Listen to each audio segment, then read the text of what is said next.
Assalamualaikum warahmatullahi wabarakatuh. Perkenalkan, nama saya Sipa Nur Aulia dari Prodi Pendidikan Matematika Angkatan 2024 dengan NPM 2024 0302 010. Di sini saya akan mempresentasikan ya tentang analisis jalur.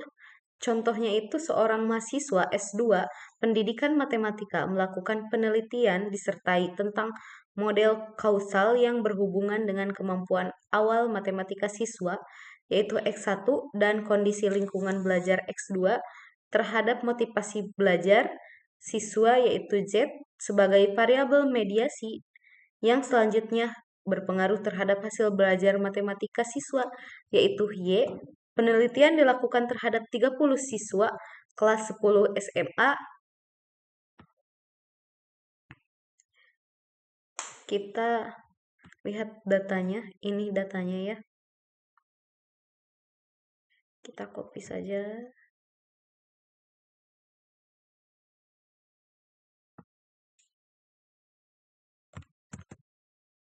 Kita pindahin ke data ini ke SPSS.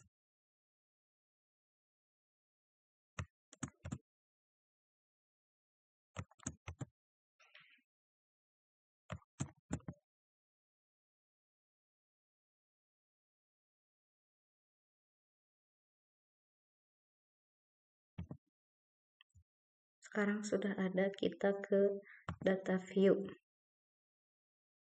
Yang variabel satunya kita ubah aja jadi X1, X2,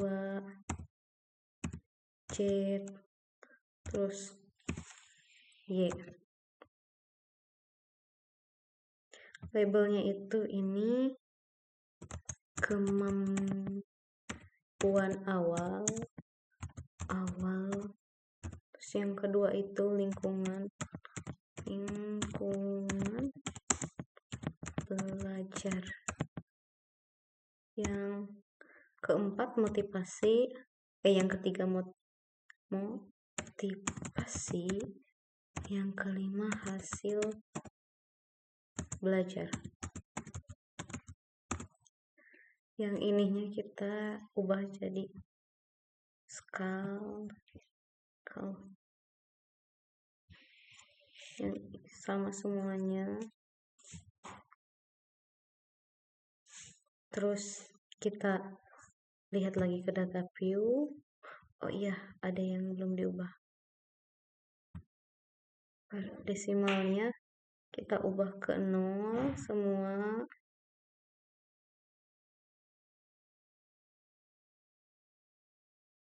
Terus kita lihat ke analyze yang regression. Terus masuk ke linear. Yang kemampuan awal kita masukkan ke sini. Yang lingkungan belajar juga sama. Terus motivasi ke sini. Kita klik OK.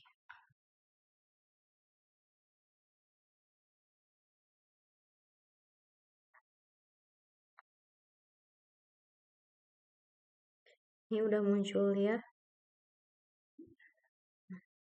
Terus kita lihat hasil analisisnya. Analisis halaman 4. Ini kita lihat di tabel yang koefisien. Kemampuan awalnya itu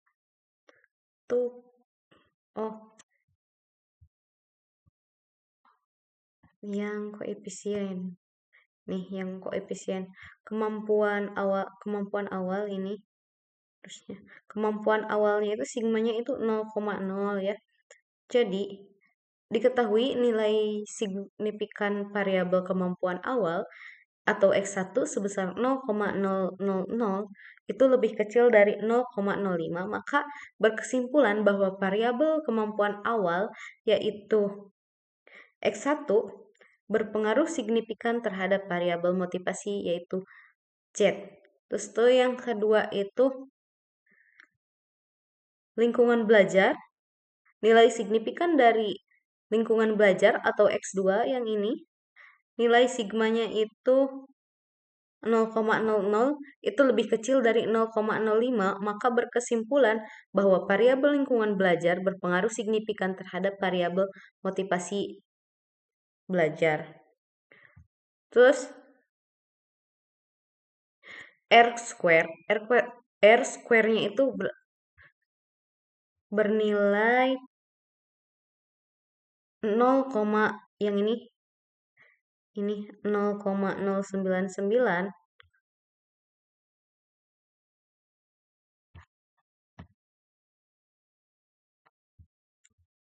maka memiliki arti bahwa sumbangan pengaruh variabel kemampuan awal dan lingkungan belajar terhadap variabel motivasi sebesar 99,95%. Sedangkan nilai E1 dapat dicari dengan rumus E1 sama dengan akar dalam kurung 1 kurangi R square. R square-nya itu kan 0,099. Jadi 1 kurangi 0,99 itu hasilnya 0,023. Di sini juga ada diagram jalur model yang pertama, yaitu kemampuan awal dan lingkungan belajar X1 dan X2. Itu kalau lewat motivasi belajar itu hasilnya tuh 0,023. Nah, dari mana sih ini dapat 1,417? Itu dari standar koefisien 1,47. Kita lihat juga yang ini. Bentar. Sama kan? Jadi ini tuh nilainya itu dari standar koefisien. Terus yang kedua, analisis jalur yang kedua. Kita pilih lagi regression. Terus ke linear. Yang motivasi belajarnya keluarkan. Yang terus masukkan ke sini. Yang hasil belajar kita masukkan ke dependent. Terus klik OK. Ini juga sudah ada nilai-nilainya. Kita lihat ke bawah. Udah, semuanya udah ada. Kita tinggal analisis hasil-hasil ini ke soal.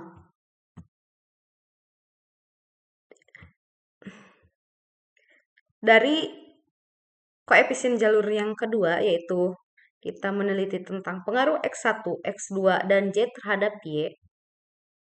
Ini saya sudah menyalin ya si tabel-tabelnya. Kita lihat hasil analisis dari model kedua ini. Diketahui nilai signifikan variabel kemampuan awal atau X1. Di sini nilainya ini 0,518 itu lebih besar daripada 0,05. Maka berkesimpulan bahwa variabel kemampuan awal tidak berpengaruh signifikan secara langsung terhadap variabel hasil belajar. Kenapa hasil belajar? Karena kita mengujinya itu kan terhadap variabel Y atau hasil belajar. Terus yang kedua itu kita menguji nilai variabel X2 atau lingkungan belajar. Nilai signifikan variabel 2 itu 0,142.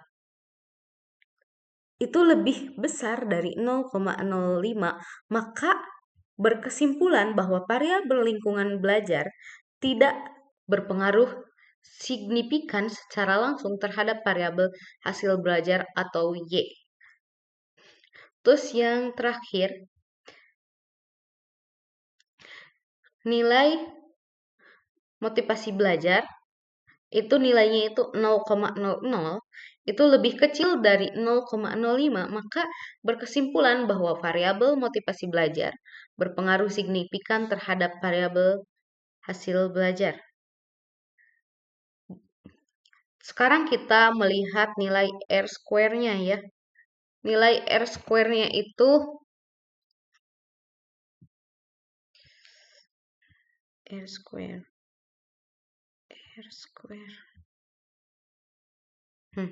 Nilai R square di jalur model 2 ini adalah 0,99.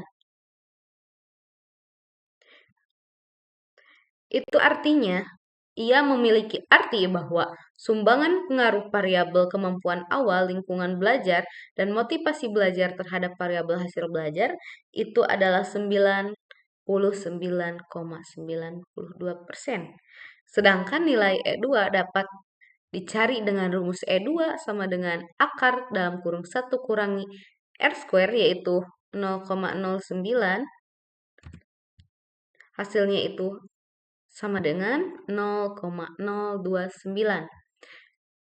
Dapat kita gambarkan bahwa diagram jalur model kedua itu dengan kemampuan awalnya itu 1,417, terus lingkungan belajarnya itu X2-nya negatif 0,418, itu terhadap motivasi belajar S1-nya itu sama dengan 0,023 dan 0,95.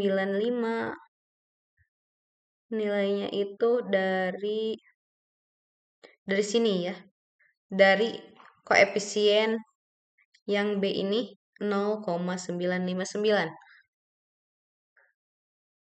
Maka hasil belajarnya itu nilai dari hasil belajar yaitu koefisien Y adalah E2 sama dengan 0,029.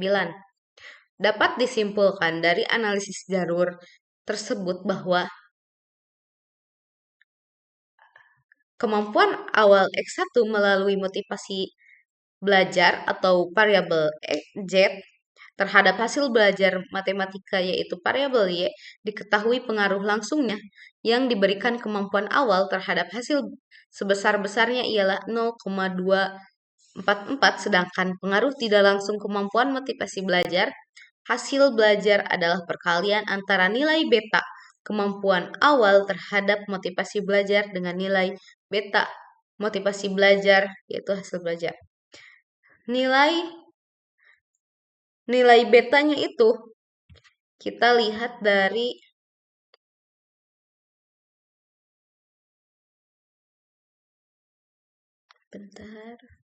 dari sini standar koefisien beta. Ini yang kita ambil terus kita kalikan dengan nilai koefisien beta dari Z yaitu ini yang 1,004. Hasilnya itu